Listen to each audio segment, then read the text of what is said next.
May pahimangno ang Securities and Exchange Commission sa katawhan nga magmatngon aron dili mabiktima sa mga modus di nang uban migamit sa ngalan sa ahensya. Sa irantang detalye, pinaagi ni ining report.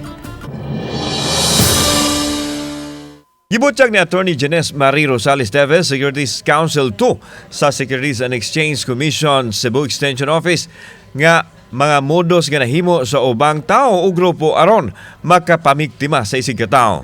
Sama na lang sa paggamit sa ngalan sa usa ka legitimate corporation isip kabahin sila sa maong kompaniya. Aduna sa higayon nga gi-falsify o gimao-mao nila ang mga documents diin kunuhay na rehistro sila mismo sa SEC ubos sa bag-ong ngalan apan di ay ito dili sila rehistrado. Suma sa SEC official nga kausa sa matag tulo ka buwan makadawat sila ug ingon ini nga reklamo nga ila usab dayon na aksyonan. Diolagway sa SEC official nga dili ingon ana kadaghan ang kaso sa ingon ini nga modus dinhi sa ilahang area sanglit mo verify naman mismo ang mga tao sa ilang buhatan. Muhatag silang fake documents to the public nga register daw sila sa SEC because sila nakita na marag sample siguro sa online na ilang gi-alter para motuo ang mga tao. That's why it's important na even though nagpakita ang isa ka corporation o registration documents, mas better gyapon mo check with us. Usa-usab ka tinunto nga nasuta sa SEC ang investment scheme nga nag-promise og hilabihan kadako nga return of investment. Sama sa double your money, diin gihulagway kini nga too good to be true.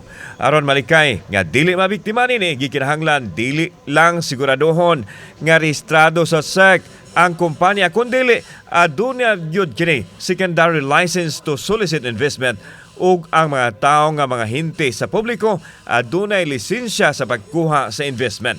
These are legitimate corporations pero wa sila authority to solicit investments. Mao ni siya ang part siya sa investment scams. May pahimangno usab ang SEC sa mga taong nalambigid sa Mutual Benefit Association sama sa paluwagan o hulog-hulog, gikinahanglang irehistro kini gamit ang endorsement gikan sa Insurance Corporation. Kini aron masiguro nga maprotehian ang interes sa mga tao.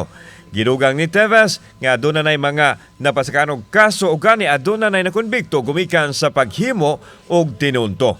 Nagpakita lang kuno kini sa seryoso sa ilahang paggukod sa mga nalambigit sa modus. We are regularly monitoring and we are always on top of the complaints that are being emailed to us. So eventually you will get caught. So please stop.